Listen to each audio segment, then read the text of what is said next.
Candor is the quality of being open and honest in expression.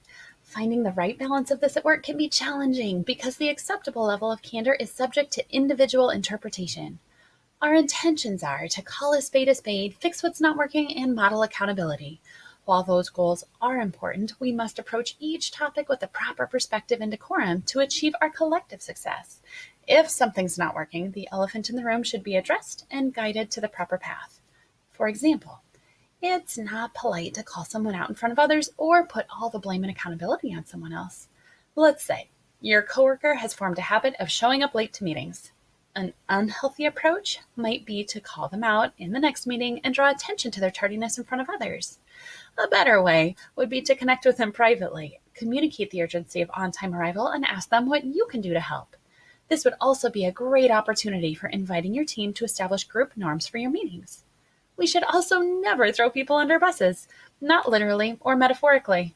Imagine that a colleague did not do what they said they would, and now you are prevented from getting your piece of the work done. It's not okay to point fingers and say, well, they didn't do their part, so I didn't do mine.